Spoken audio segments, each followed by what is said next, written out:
thenewbeatmaker.com.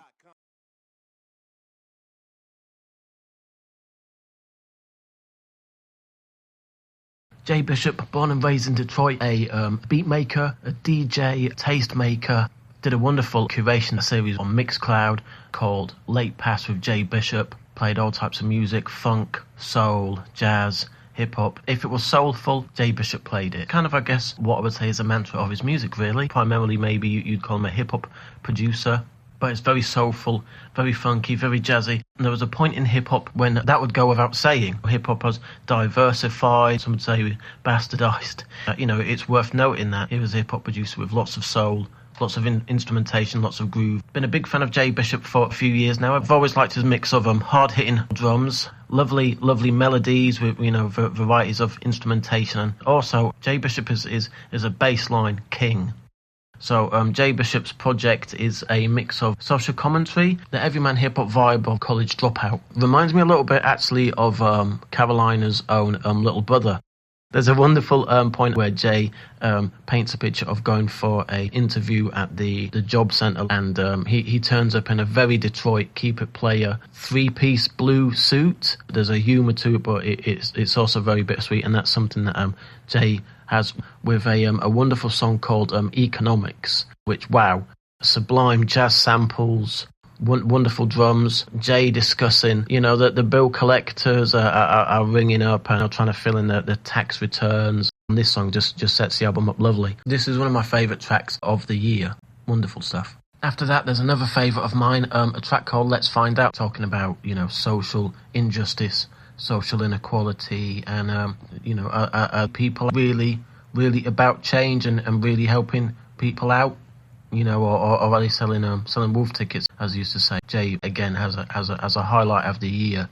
The intensity and the highlighting of social inequality taken up another notch on a later track, Minority Reports. There's a wonderful guest appearance by a female vocalist, Rissy Palmer. I hope I'm saying your name there correctly. Please forgive me if not. She's found herself a new fan of me. This is the first time I've heard her. I'm hoping it won't be the last. Another great vocalist on this album is Tay Lee. Again, very, very soulful. Immediately stands out, and I'll definitely be searching the internet for both Tay Lee and Rissy Palmer.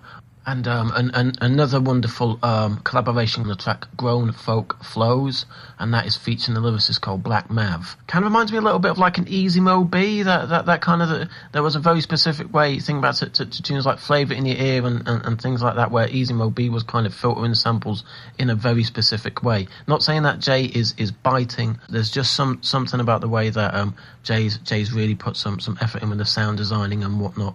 Jay's flowing on there, something lovely, and Black Mav is as well. So again, I'm going to be checking out more from Black Mav in the future.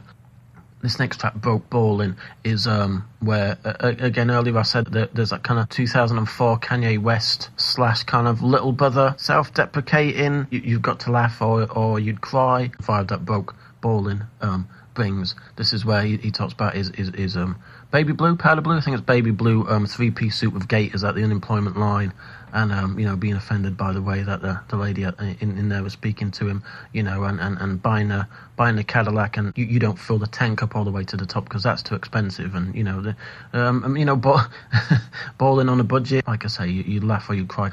The quality of the album does not let up. Later tracks like The Whackness, both lyrically and hook-wise and beat-wise are lovely. There's some lovely big kind of stomping drums near the end with the interplay between them and the hand claps of the fingers clicking, and it sounds kind of dusty, but it's big. There's a lot of presence and whatnot. It's a really nice way to round off the album. Project Groove, which is just lovely. It's an instrumental, funky. Can't recall Jay singing or Ollie singing on a project as much as this before. Wonderful. I've listened to it about 5 times in a row. I love it. The ending track is a title track, All That to Get to This, and my word, whoa, talk about ending on a powerful note. It kind of reminds me of how De La Soul's Bionics album finished on Trying, where it's just like, wow, just really, just food for thought, just really hits you. It's got this lovely tremoloed Fender Rhodes at the beginning, and again, big drums, the grooves, the melodies, his keyboard work. I mean, he's really taken it to that cliched next level on this one. Talk about bravery as far as what you're saying on the record. I mean, he talks about the impoverishment, deaths in the family, his mother passing away from diabetes, his brother passing away from diabetes, then him finding out he also had the disease, talking about suicide attempts at one point, which I think that hip hop from ODB, rest in peace, to Lil Wayne to Future, for some reason it is kind of maybe being a bit more accepted to be like killing yourself with wild rock star amounts of drink and drugs, allegedly. But I think suicide has been a taboo subject for various reasons. So so I just have to praise Jay for really opening up so much on this project. That's an incredible way to finish the project. Let's call it 8.5 out of 10. That's Jay Bishop. All that to get to this. The links on where to find this fantastic album are in the link below. This is Lee from the New Beatmaker, newbeatmaker.com. Yeah, see you next time. Bye-bye.